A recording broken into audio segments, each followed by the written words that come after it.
Hi everyone, welcome to Tarot Map. I'm Kasia. I'm on the roll. So in this video we are going to be looking at two Totem decks.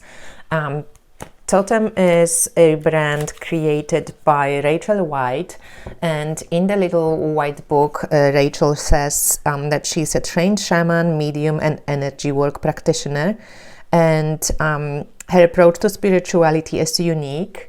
She leverages ancient tools, techniques and technologies in a fresh, modern way, providing pragmatic insights and easy to implement solutions for everyday life.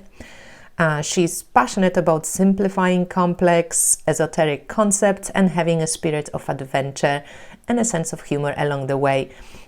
She draws from rigorous cross-cultural academic studies, including psychology, theology, and philosophy, lessons learned from working one-on-one with clients, and ongoing training and certifications across various modalities and areas of expertise.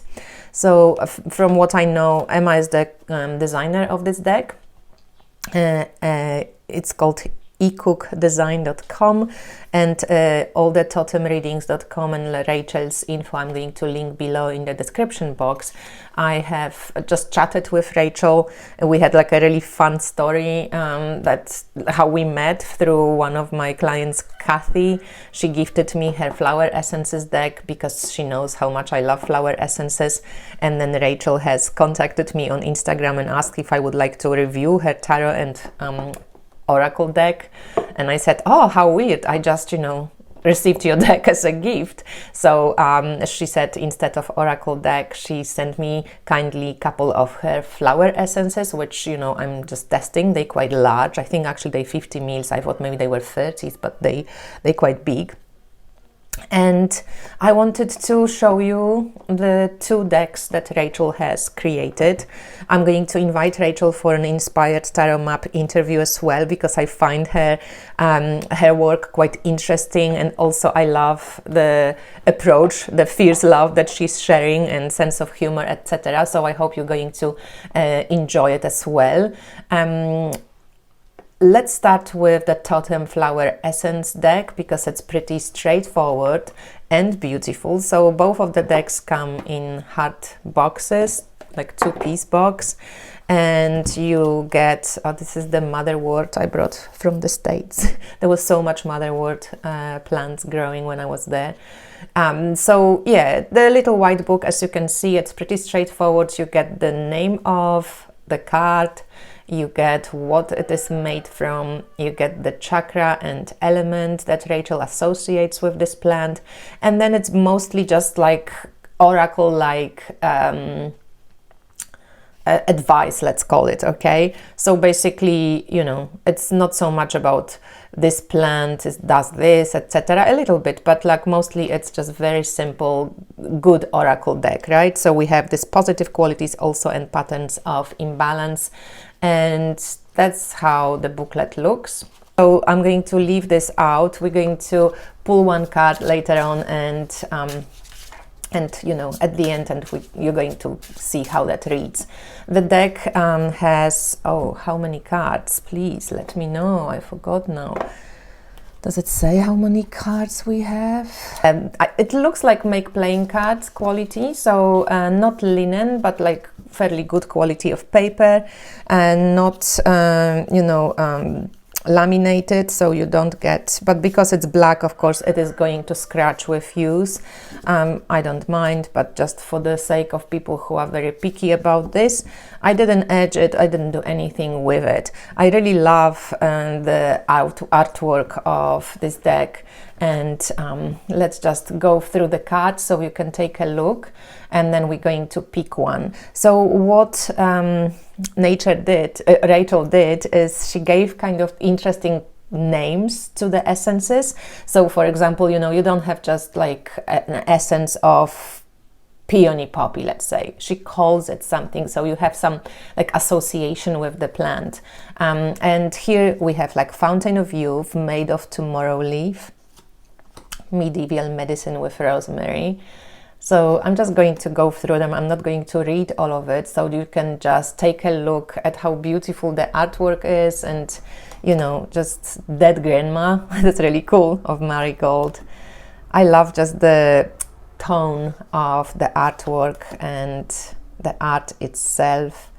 I think it looks beautiful. So if you're a fan of flower essences, I found that a lot of flower essences decks are not great, to be honest.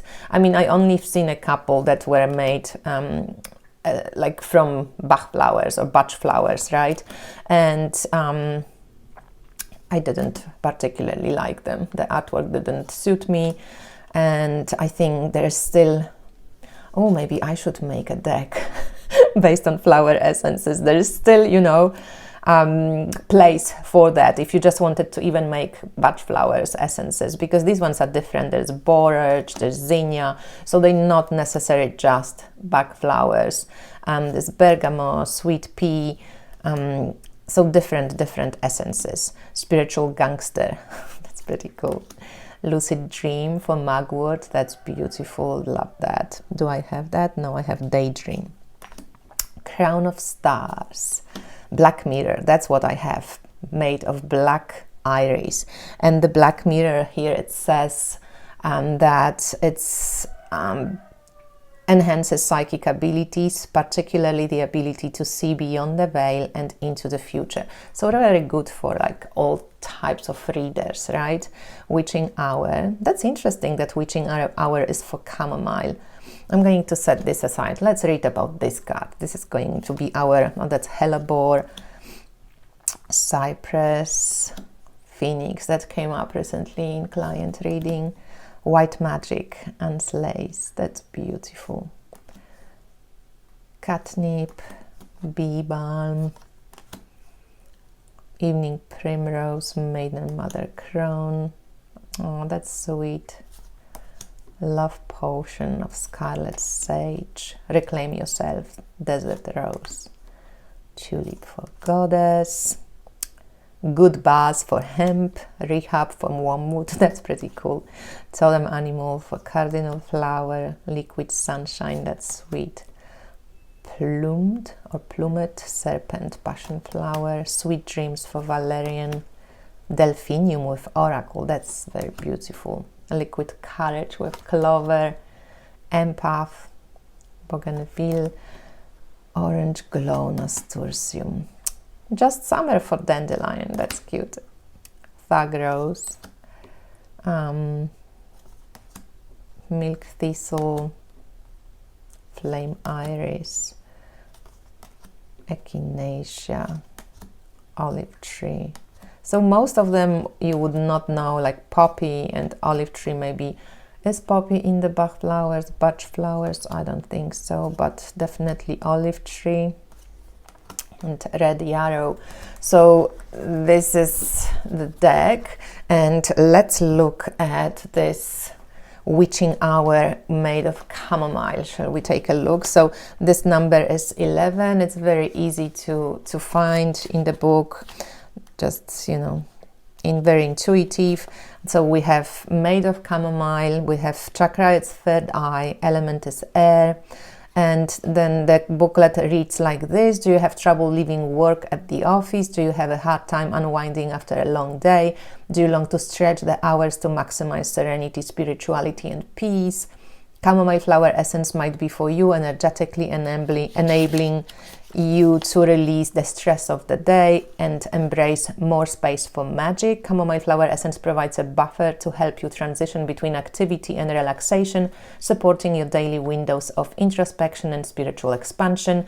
And then you go to positive qualities, which is able to embrace slower, more intentional rhythms after work, commitment to pursuing personal interest during time away from work, accessing spiritual energies at will, and patterns of imbalance, inability to change gears or slow down after work and stressful projects, neglect of personal interests or general enjoyment, spiritual and energetic disconnection.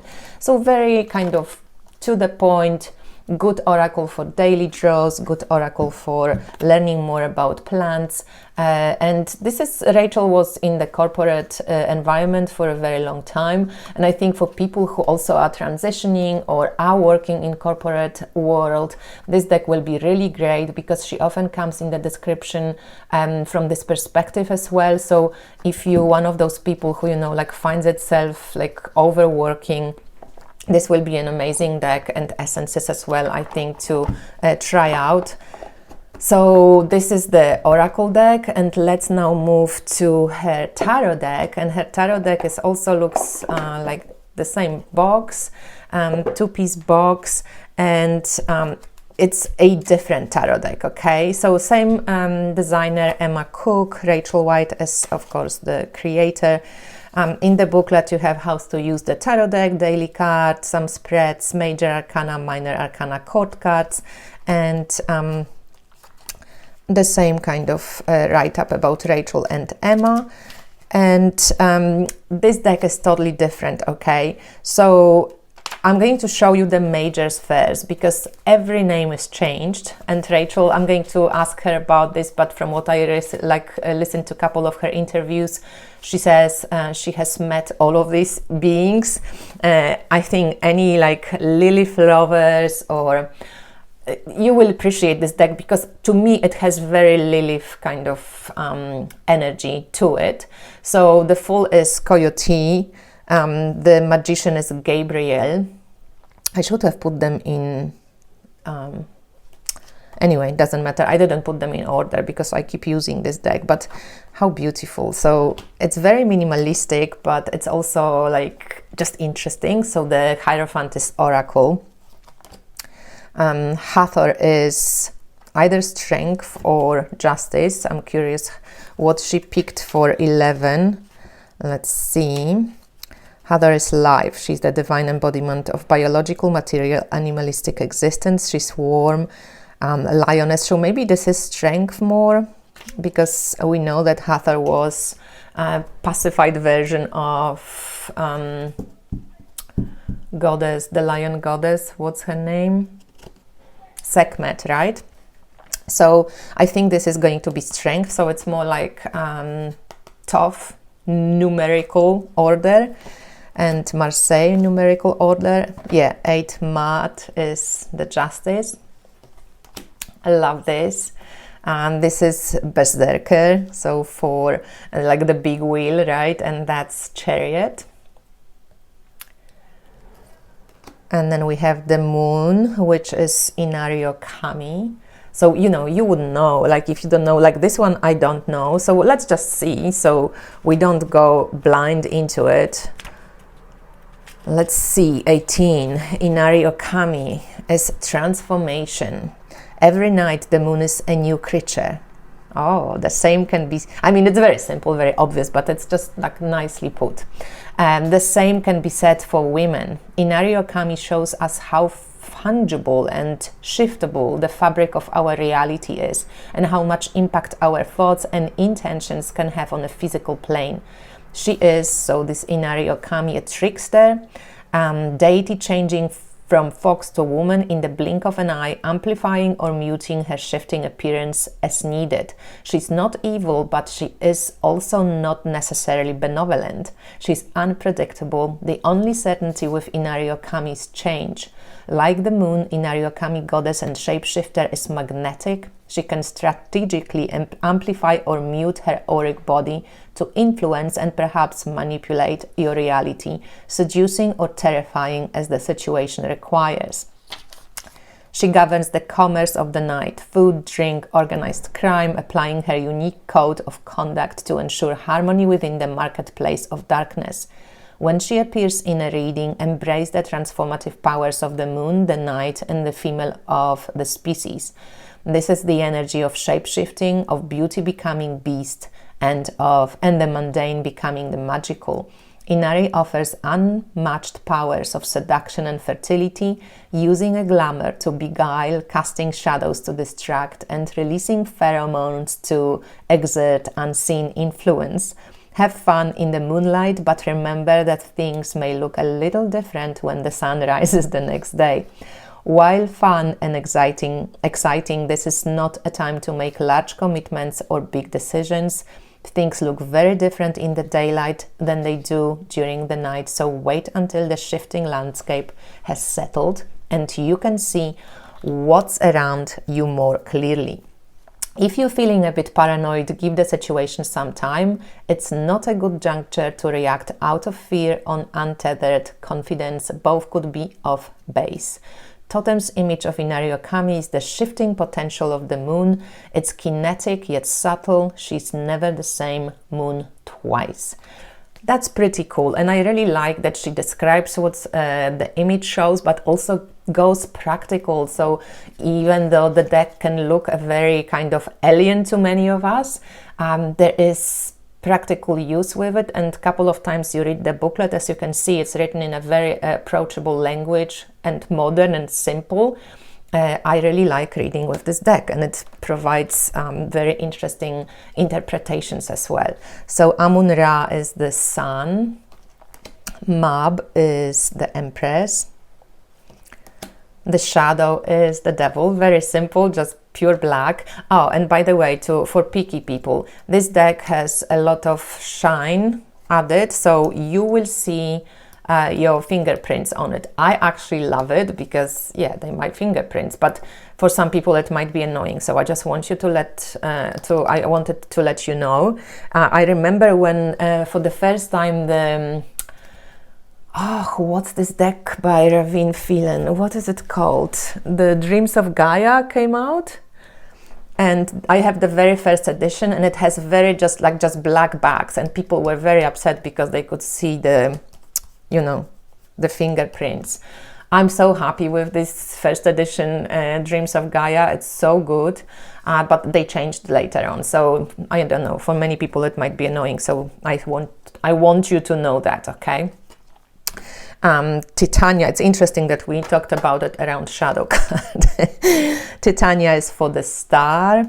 Then we have Odin for the Hangman, Errol King for the Emperor, Lilith for High Priestess. I love it, it looks really cool. Three Sisters for the Wheel of Change, or Wheel of Fortune, Hecate for Judgment. I don't know, and I'm thinking Natalia would kind of dig this deck, even though it might be a bit maybe too abstract for her, I'm not sure. But Nat, if you watch it, let me know, because it has Hecate, which you love, and it also has Lilith, which you love. And then Persephone for the Hermit. How cool is that? I love this image, very kind of pomegranate, but like more, not just pomegranate. There's also power in there, and like the seed of life. Anubis for Death. Very interesting with the spine. The Alchemist for the Temperance. I love this. Venus for the Lovers. Such a cool image. Looks so good. So yeah, that's pretty cool. And then Set for the Tower. It's interesting. And Damballa for the World. So these are, as you see, the majors, and everything is changed. I'm just going to show you how cool that looks when you just pull a couple of majors out. So here we go. So it's, like modern. You can see it's a different type of deck, and it offers totally no resemblance to Rider-Waite-Smith, but it's kind of like, based on Golden Dawn of some sort of traditional tarot. So the minors are also shifted. The names are not traditional. Nothing about this deck is traditional. So moons are for cups, crystals are for pentacles, metals are for swords, and trees are for wands. And yeah, that's how the minors would look. So they pippish, but they abstract, and they kind of cool.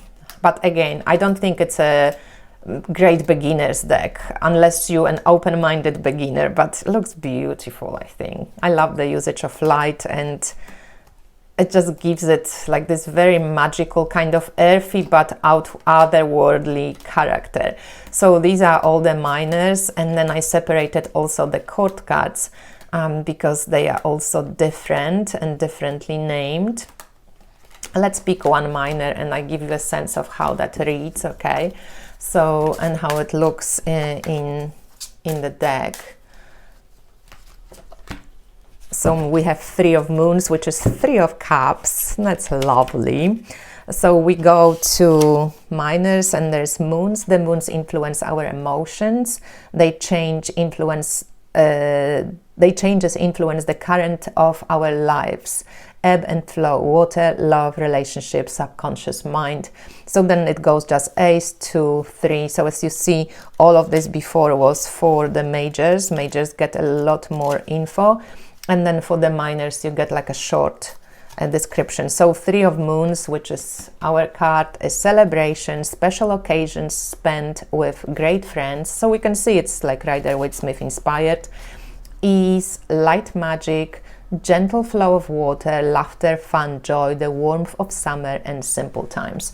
So very kind of short, but you can get a sense of what the card is about. And if you know Rider-Waite-Smith, of course, you can add your own interpretations. So let me show you now the court cards. So the court cards are all different as well. And there's Lady, Mistress, Master and Knight. So I think there is Lady is like a page, Knight is Knight, and then Master and Mistress, right? So let's look at them. So these are the backs, by the way. And here we go with the Lady of Trees. So Lady of Wands. So this is Page of Wands, and they all have names of like the symbolic or mythological beings. Manet or Menat.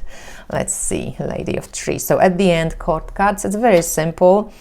So we have like Master, Mistress, Knight, and Lady of Moons, and then metal, and then crystals, and then trees. So she is the Dionysus's handmaidens. Oh, that's what they were. Priestesses of the wild, women in the woods. Enjoy life, celebrations, gatherings, earth magic, live freely and joyfully. Don't apologize for your truth. So there you go. Simple and to the point, but each card gets proper description, so you get something out of it, so you don't have to be afraid of this deck. This is a great deck to introduce if you want to get something different into your collection, right? Or if you're particularly fond of the abstract art and not the hierarchical, you know, queens, kings, etc.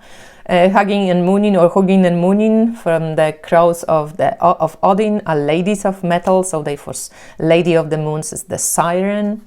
And then we have Mistress of Crystals, Freya, Artemis for trees, Medusa, Dionysus, Merlin, Nemesis, Succubus, or Succubus, I think we pronounce it in English, Vampire, Midas, Swanmane, and Faun.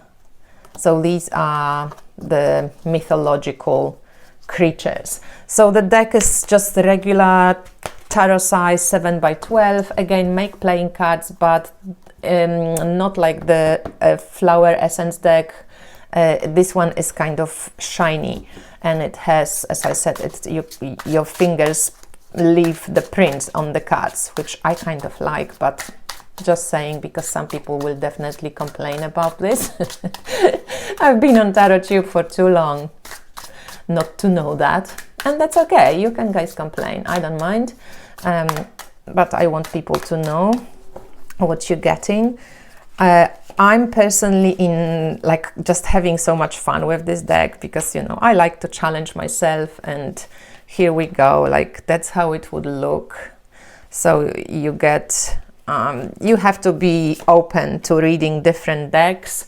You have to be open to stretching your imagination, to allowing yourself to go via, you know, sacred geometry. There's a lot of sacred geometry in this deck. There's a lot of just color as well, and light.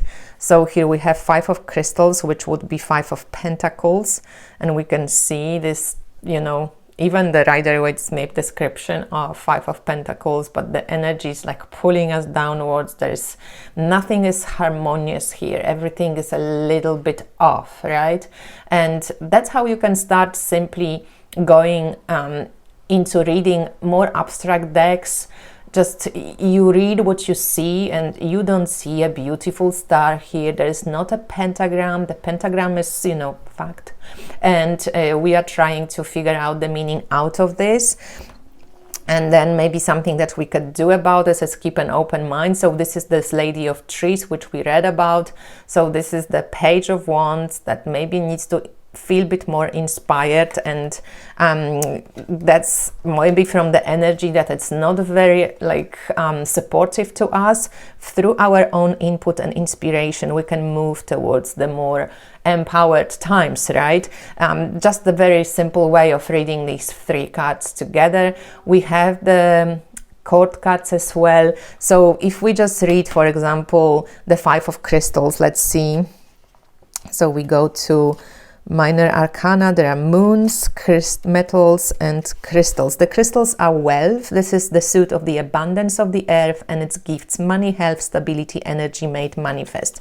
So then we go to Five of Crystals, and it says poverty, being locked out in the cold, the need to beg for survival, misuse of wealth and abuse of others have resulted in karmic punishment.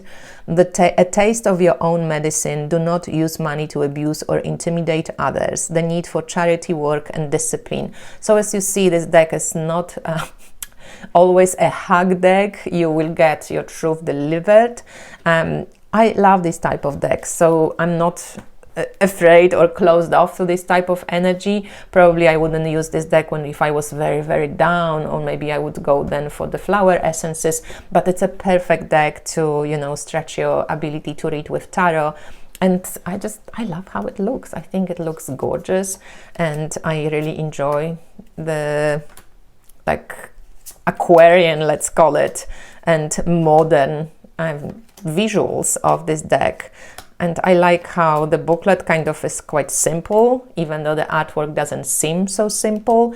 It makes me think, it makes me reconsider different things, and it's a great deck for shadow work and a great deck for light work. In general, I think it's a just interesting project. So that's it. That's the decks from Rachel, and as I said, I'm going to invite Rachel for a chat. We're meeting on Tuesday, the 15th of July. I'm not sure if we're going to go live yet. I'll see how we both feel, but if we go live, I'll let you know on Instagram, so please subscribe to me there and here, and I hope you're enjoying it. Let me know if you ever seen these decks, because I haven't known them, but then I know that Candy, for example, wrote that she's known about them for years. So yeah, let me know. Have you heard about Totem decks? Do you know Rachel's work? I'm going to link all her connections to where to buy the decks in her Etsy shop, flower essences, and also her Instagram, so you can get in touch if needed. And I see you around. Bye.